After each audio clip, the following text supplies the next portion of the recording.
Okay, folks, we're doing experiment 3 here, and this is constant acceleration of gravity. This is our free fall apparatus, and what this is going to do is monitor the falling of this ping pong ball. It gives off a little ultrasonic wave, and it tracks the position of the ball. If you take position as a function of time, the slope from that will give you velocity. And then from graphing velocity versus time, we will be able to determine the acceleration. So first part of the experiment, we're going to do the free fall, measure it with this. Second part of the experiment, we remove off this little ultrasonic sensor that kept track of this ping pong ball. And we're going to move it to the frictionless track right here. And with this device right here, we're going to allow this to accelerate and move away from the detector. And again, it's going to watch position as a function of time. Okay? So each of these, each of the experiments is connected to a computer basically through the sensor right here. Now again, this ultrasonic sensor is really nice because it can determine the position of an object. And if it keeps track of the position as a function of time, again, we can get velocity. So the first part of the experiment, we're going to use a free fall of the ping pong ball. And we're going to graph position as a function of time. And what you're going to get is as it moves away, okay, the distance is going to become greater and greater. It'll hit the ground here, and then the distance is going to become less and less. And it's going to trace out little parabolas. Okay? And that's because the position goes by the time squared, and you square x, you get a parabola from that. Here we're squaring time. We're graphing as a function of time what would be on the x-axis. We're going to get little parabolas.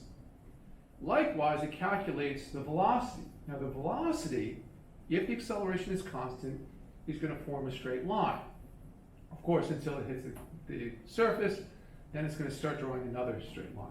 All right, let's see how well I can get this going.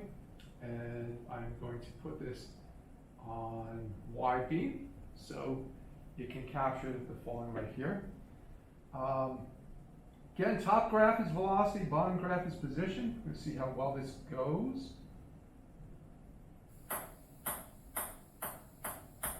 Okay, that's not bad. And again, I don't know how well you can see this, but you can actually see little loops with little parabolas right there as this ping pong ball was undergoing acceleration.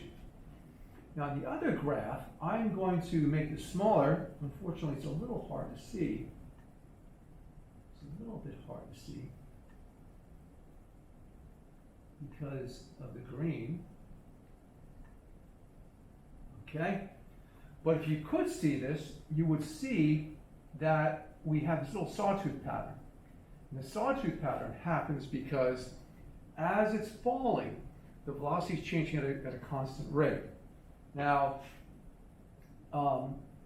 it goes up, then down, up, then down. You want to choose your, I'm going to take this right here. You want to choose a point on here, or actually a line on here. Move this over right here. Move this over this way. And that is going to calculate slope for you. All right. Let's go down. So you want to pick some good points. You don't want to pick any points that are near the part of the graph where you're getting a sudden change in slope. Again, you only want where the ball is actually falling and not in contact with the table. And again, you can see here's where it's in contact with the table, and you get sort of that curve.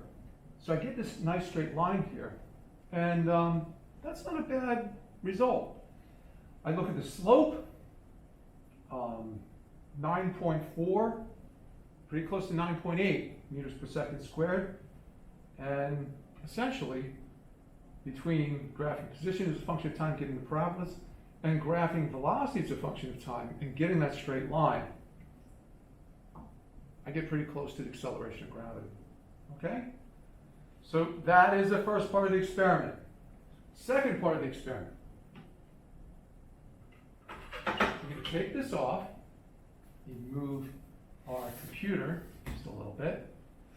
Now I'm going to place our sensor right here.